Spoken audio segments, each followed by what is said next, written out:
Today I'm very excited to have Jennifer Keatley as my guest. Jennifer is the Executive Director and has been the Executive Director of United Cerebral Palsy of Eastern Connecticut for 12 years. So Jennifer has an amazing repertoire. The programs are phenomenal. It's located in Quaker Hill in Waterford. So Jennifer, welcome. Thank you so much for coming on the show today. So excited to dig in and find all about what's going on in the world of cerebral palsy. You said that you actually do more than service just people who have cerebral palsy, but you only focus on adults, so people between the ages of 18 and 80. Yeah, we do. Yeah. So we do provide, one of our taglines is we're more than just our name. We do serve people with cerebral palsy, but only about 20% of the adults that we serve have cerebral palsy. Now, I looked up today and the list was pretty extensive of all the disabilities that you do service. It can be intellectual disability, Prader-Williams syndrome. Do you want to name a few of them? Sure. I mean, we serve individuals on the autism spectrum, people with intellectual disabilities and no other assigned disability. Typically, you know, a person, so how it started is that a person with cerebral palsy may have a variety of different barriers. Absolutely. It could be intellectual, it could be physical. So throughout our history, we just learned to accommodate whatever an individual's needs were. Well, that's really interesting. Yeah. Now, you know, I'm a speech pathologist, so I've worked with people who have cerebral palsy. Or were diagnosed with that. So sometimes I had one little girl, this was years ago, and it was only her speech that was impacted. Her intelligence was within average limits, and motor skills besides her oral motor were perfect. Sure. But it was just running, but it was just her speech, and her articulation was a real task to try to get under, Sure, and we see that often with the individuals that have cerebral palsy. So in Connecticut, individuals with cerebral palsy that don't have an intellectual disability are not provided the same services as a person that does have an intellectual disability. Okay. And the majority of the people that we support have an intellectual disability. The funding that we get comes through the state of Connecticut Department of Developmental Services. Okay. So that's the majority. For those who have cerebral palsy or another disability that do not have an intellectual disability, we serve them through our Inclusion and Advocacy program, which is 100% grant funded or funded through some of our fundraising dollars. Okay, so grant funded and fundraising, and then DDS is the other one. Correct. And that's for people with intellectual disabilities primarily and can have cerebral palsy. Correct. Right. Primarily an intellectual disability. Okay, okay. So is that based on a psychologist's evaluation and their psychological determination? Yes, and they would have to qualify through DDS and then get funding. And then we would learn more about them and develop services that are very person-centered for them. Okay, okay. So most of your programs, though, are located in different facilities, right? So you have Adult Day, and there's 2 locations for that. You have Waterford and Old Saybrook, and those are 6-hour days. What goes on in those programs? They're 6-hour days. So again, we're very person-centered.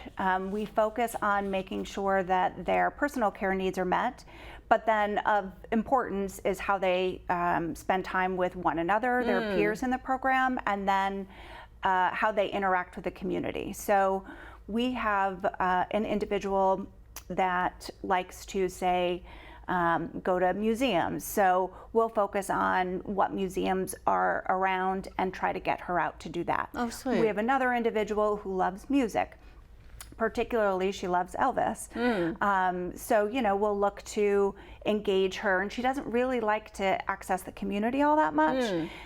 She prefers, you know, very climate controlled and being with her friends, and you know, so more of a karaoke type situation. So, and we do. Okay. We have karaoke on Friday, fun. and everyone gets to pick their music and their song, and we have a great time. So when we can't get out into the community, we bring community members into them. Oh, sweet. So we've had, you know, reptiles, and we've had African drumming, and we've had art therapy and Nice. yoga, and we do all kinds of things. And again, we try to give people as much choice about what they do in their day. We have another woman that likes, you know, knitting, and so she'll sit and knit all day. And it's very much about what they want to do, but also we're taking care of their personal care needs. Excuse me, passing medication if we need to do that, transferring them out of their wheelchairs into more comfortable seating, and participating in or leading any therapies that Well, they and might I would think need. that socialization is just so important, that people are with other people. And I think sometimes it's lonely. It's lonely for the caregiver, for somebody who provides services or help for somebody who has physical or emotional, intellectual deficiencies, and then also for the person with the deficiencies themselves to be able to. Yeah, that's 100% the point of the day program. It's so that they're not isolated at home. And their home could be their family home, or it could be a group home. And so yes, it does absolutely give a break to caregivers. And it is a 6-hour day, so it makes it difficult even for family members who work full-time. Sure. So, you know, sometimes there's you know, matching up other services before or after, so that a family, a parent, say, or a sibling could work full-time. Oh, sure. And we do provide transportation into our programs That was as my well. next question, yeah. Transportation is a big challenge. It's a big barrier for people with disabilities, especially accessible transportation. I would say So you have vans that have lifts on we them, do. basically. We do. We've got a fleet of 15 vehicles. Most of them are wheelchair accessible vehicles. In our day programs, I would say 60% of the individuals that we support use a power wheelchair. So that's a lot of people that need that transportation in those Well, vans. and logistically, it just sounds pretty complicated because you're in all different locations. You're in half of Connecticut. Yep. You're in Wyndham, New London, Tolland, and Middlesex. So Yep. that covers a good portion, a good geography, good section.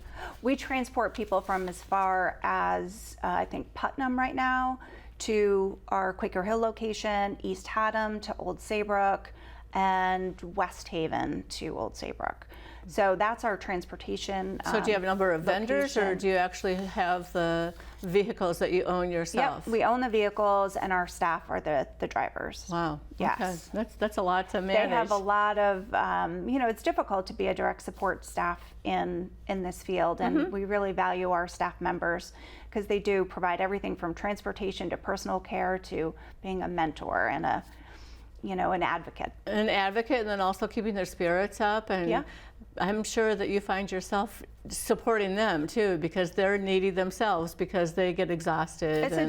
It's difficult. It's a difficult role for them, but I find that most people that come into this field are there to be supporting another individual, to help them out, and so I think that's what carries them through. Absolutely, absolutely. You're making They're a difference. caregivers, You're not just putting paint on the wall. Right. Not that that's not important, but Right. you're really changing the life and the trajectory Definitely. for somebody at some point. So Absolutely. that's huge. That's really big. So how did you get started in this? So, you know, quite accidentally, I had worked in human resources in some for-profit industries, and I applied for a job at United Cerebral Palsy as their human resource manager. And I always felt very comfortable with people with disabilities, even like in elementary school. When I was in elementary school, there was a small group of students with disabilities that it was just starting to kind of get integrated into the classroom, and I would help out there. You're a natural. Yeah, and I have a couple family members with intellectual disabilities. Oh, do you? So it you kind wasn't, of know it firsthand. yeah. Right. So, you know, I had seen, you know, what it looked like and known family members to see what their challenges were. Well, so I you really understand it intuitively, and you know that they're not being difficult because they're saying they don't understand. You understand different ways of explaining it or showing them or modeling it for them so that communication doesn't break down and it doesn't erupt into something.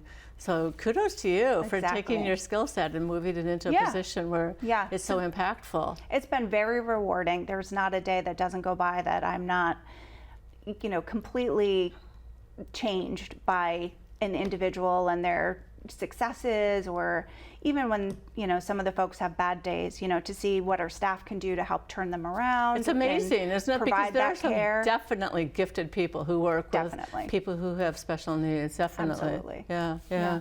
Interesting. So we'll circle back on those mission moments later.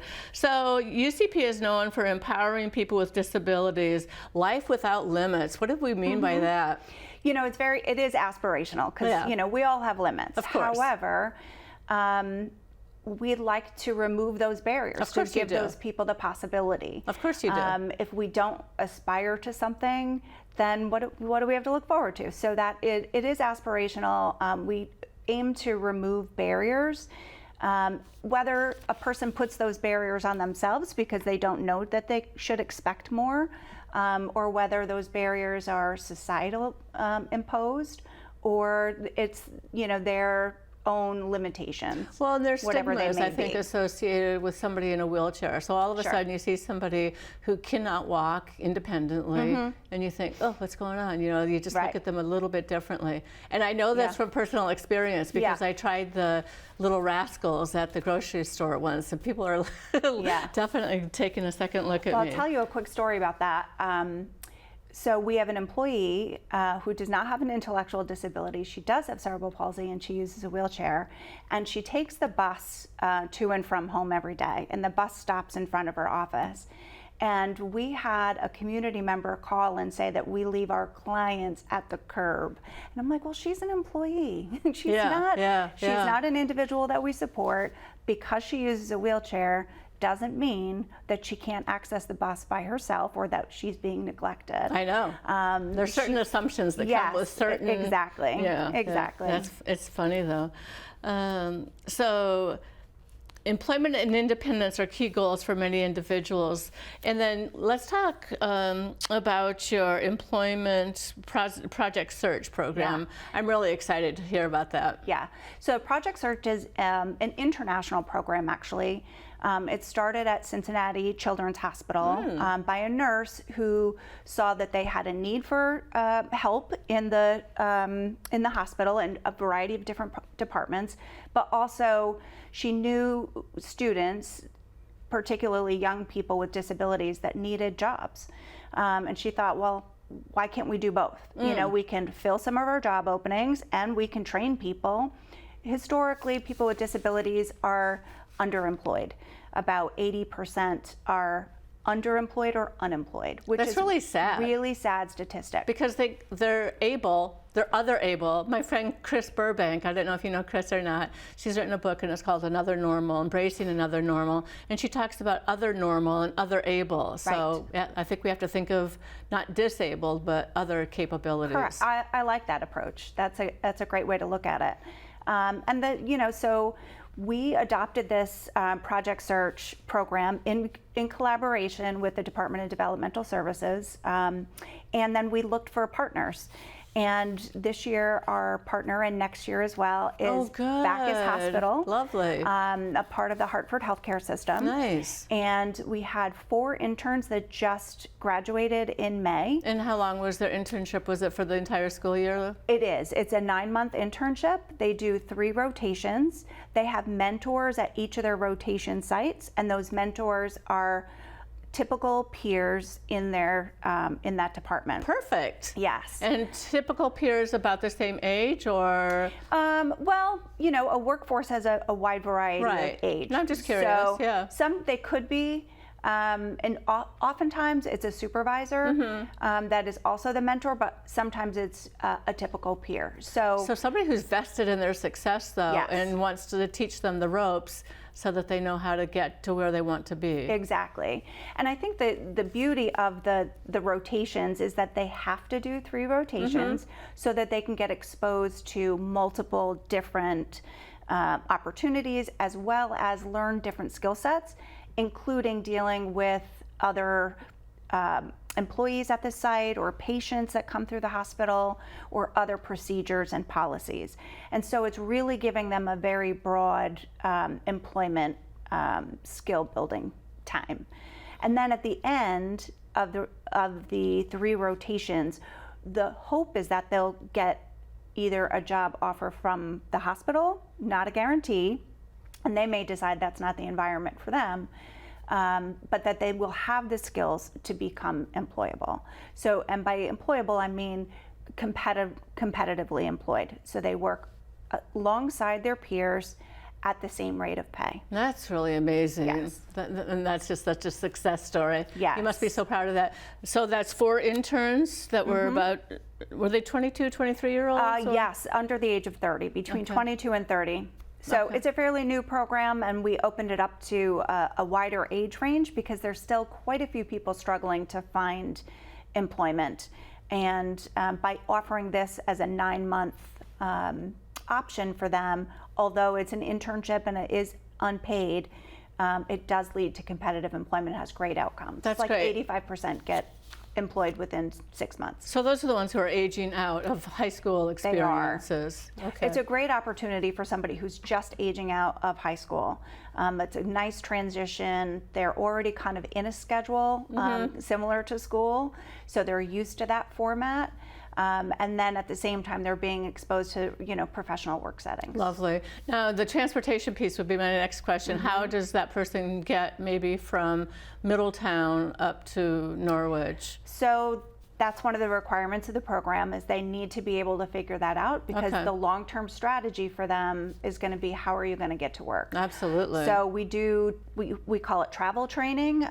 We figure out how they're going to get to work. We encourage them to do that, whether it's the bus, a family member, carpooling, Uber, or maybe they're almost ready to get their driver's license and they can drive themselves. So there's a variety of different things. And again, we work very person-centered with each person to figure that out.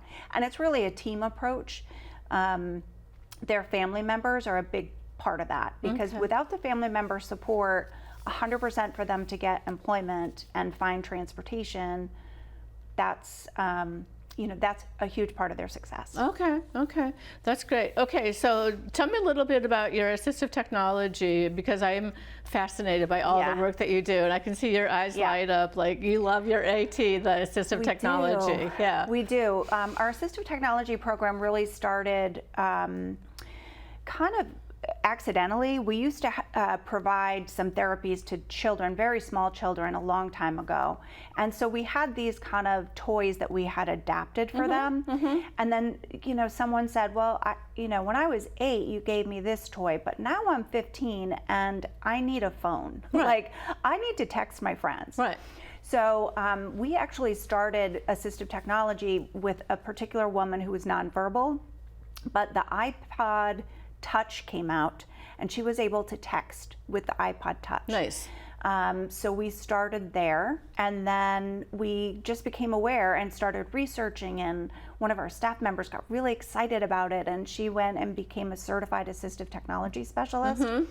Well, there's so much to know. There's so much. There's low tech, there's high tech, there's everything in between. There's all kinds of components to it, which I think speaks to what you do too, that you have a library, you have an inventory. Tell me about that. We do. So about 2017, we became a Connecticut Tech Act partner. Nice. And with that partnership, we agreed to open a lending library and do demonstrations. So our lending library is located in Quaker Hill at our main location. It's open to anyone with a disability or their family members. And a person can we can go to their home and demonstrate an item if they kind of know what they need. But if they don't, they can come check it out. We also have an online catalog, so they can go in and kind of see what we have in stock, which I highly recommend that people do.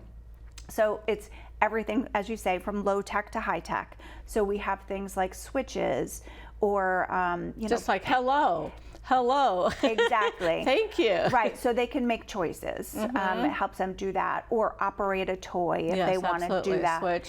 But we have other low-tech things like grips for pens or pencils. But we also have some very high-tech stuff. We've got some robots, and we've got feeding devices that help a person independently eat even if they can't use their hands. Wow. Well, the field of assistive technology is so expansive, it's almost overwhelming. And now we have wearable technology. We just helped a gentleman who lost his hearing. He's an attorney, and we helped him get glasses that have caption in them, so that when someone is speaking to him, they don't need to know sign, he doesn't need to know sign, their words just show up in his glasses so he knows what they're saying. That's really cool. Yeah. I don't even know about that. Yeah. That's really cool. Yeah. So assessment, you do assessments as well, but people need to pay for that. Everything else is free, which I think is phenomenal. Yes. Especially in the time when people are worried about money and budget cuts and everything else that's going on. Oh yeah. It's really important to us that people have access to that technology. We can't always buy it for them, right? But if we can help them find something that works for them. Well, there's a lot of legwork in finding the device, the technology that fits the personality, their communication needs or their disability needs. Is so huge. Yeah, and how many times do you buy something and you think, oh, this is going to be the solution, and then it's not? Right. So for people with disabilities too, again, because many of them are underemployed or unemployed, their ability to pay for things is somewhat limited. Of course. So, and these devices, of course, because as soon as you say it's assistive technology, it gets expensive.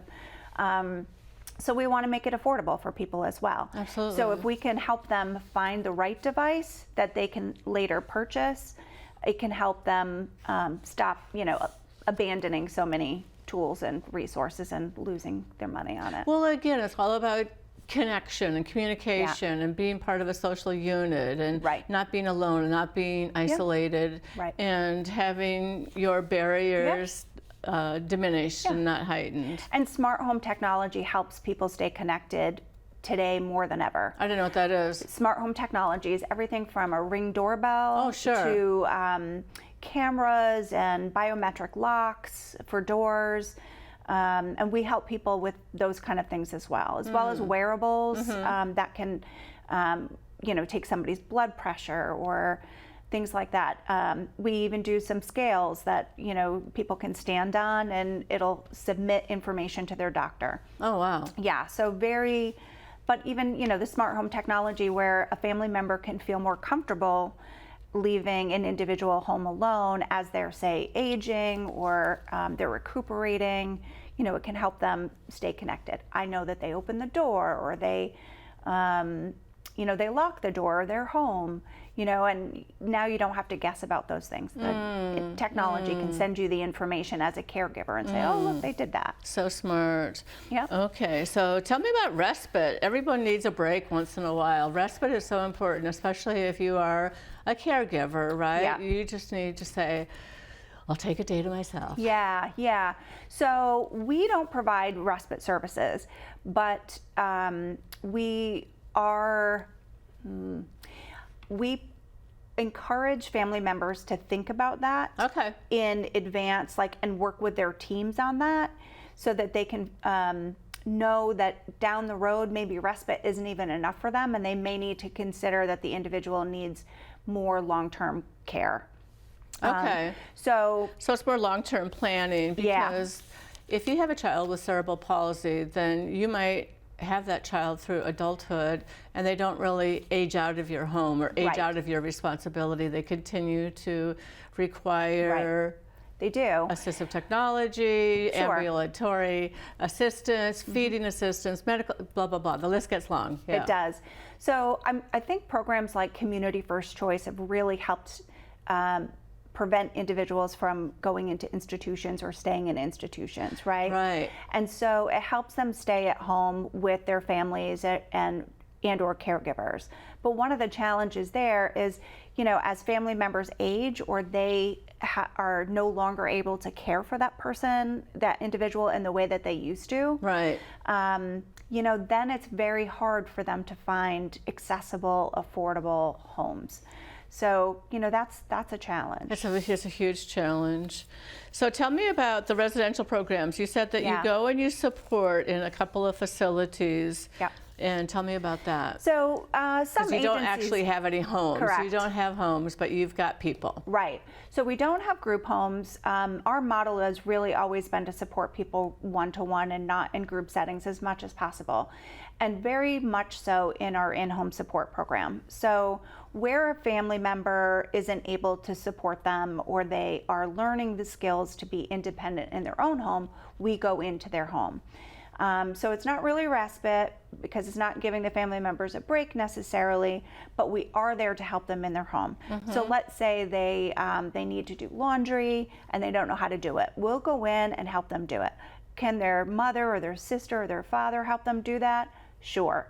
But that sometimes is tricky because they don't want to listen to those family members, and those family members are wanting them to do it on their own. So our staff act as coaches and mentors, and they teach them independent living skills. So do they provide visuals? Are they visual teachers? Do they set up charts and graphs? It depends on the individual and what their learning style is. So yes, there could be a checklist, there could be visuals, there could be audio, there could be a QR code. First then, but the goal really is to help them acquire the skills that are needed to live independently. So eventually, a person, let's say that's 40 years old, doesn't want to live with his mom and dad anymore. No. They want to move out. They want to move out on their own. Right. And so mom and dad want them to do the same thing.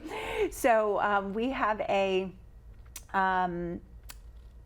program it's called a cluster support program, where individuals live in an apartment complex, typically a very large apartment complex, and we have one staff that works overnight to make sure that everyone that is part of this program has the safety supports they need at night in the event of an emergency.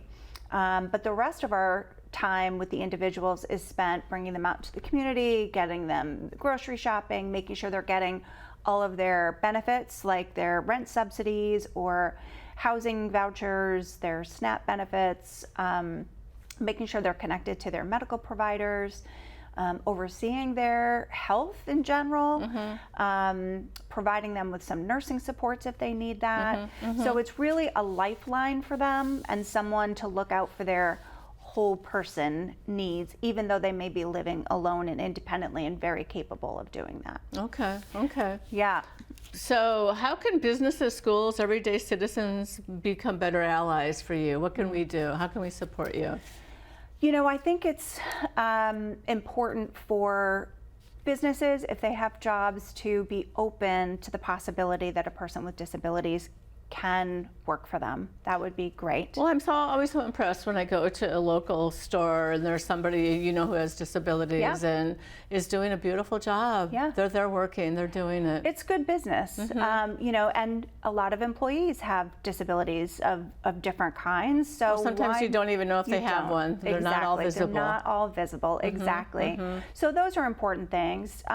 Getting involved with organizations like ours, either as a board member or as a volunteer, that's always helpful. Being an advocate, for people with disabilities and making sure that they're in every conversation, whether it's, somebody's doing a renovation of a building, is it going to be accessible? And I always say, if it's accessible for a new mom with a kid in a stroller or an older adult who's using a walker, then it will be really good for our folks too. What benefits one can really benefit a very wide array of people. So how many people do we know in the world or in the United States what percentage do we think has some form of. Well, right now, I mean, it's about 1 in 4. So 1 in 4 people identify as having a disability of some kind.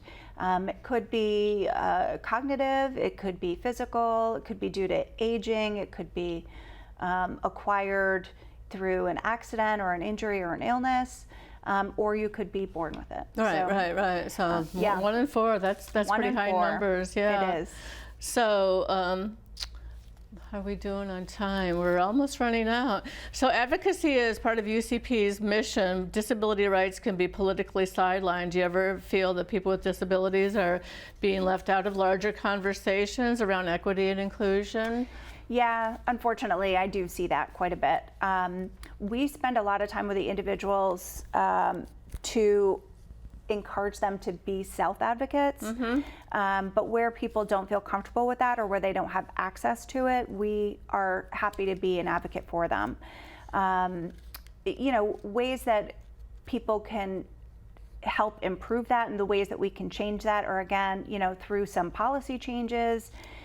We spend a lot of time with policymakers, helping them understand the impacts of their legislation, and you know that's important. And although DEI has to include people with disabilities, I know that there's a shift toward, you know, away from DEI conversations. But I think we're just talking about really inclusion. We've been talking about that all along. It's not necessarily.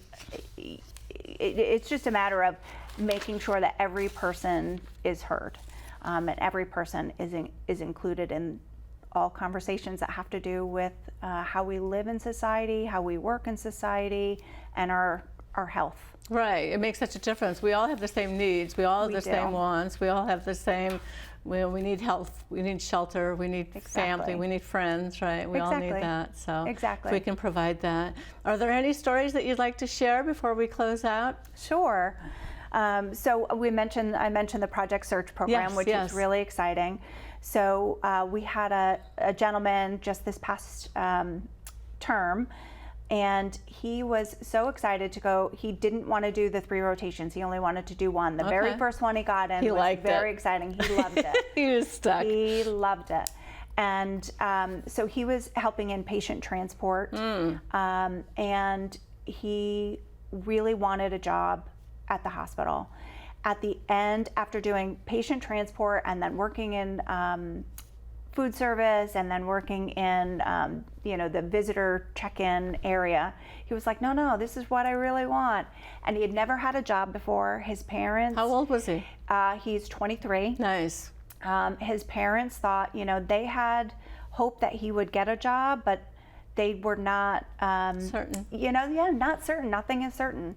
And he was kind of, you know, initially not sure he wanted to participate in the program. Sure. And over that 9 months, we saw tremendous growth. Isn't that exciting? And at the end, they offered him a job. Lovely. In security. That's success. And it is amazing success. He's so excited. And he's earning his first paycheck. That's lovely. And it's great to see somebody go from unemployed to employed, from not being able to access transportation to getting to his job by himself. That's huge. And getting a paycheck. Oh, congratulations. Yeah, thank you. It's very exciting. That's lovely. Yeah. That's lovely. Any events coming up? Any fundraisers? Anything that we should know about? We do a golf tournament every year. When is that? Stonington Country Club. We actually, it was May 6th, but we got rained out. Remember all that rain we had? Yeah. In May and June. So we got rained out, and it's been rescheduled to October 6th. Okay, everyone, mark your calendar, October 6th. And how do we sign up? Go to UCP Eastern ECT.org. ECT.org. So UCP ECT. Correct. Boy, that's a mouthful. It is a mouthful. Yeah. Jennifer, you've been absolutely lovely. Thank you so much for being a guest today. Thank you for having me. It's been very informative. That's the word I want. That's it. Thank you. Thank you. Appreciate it.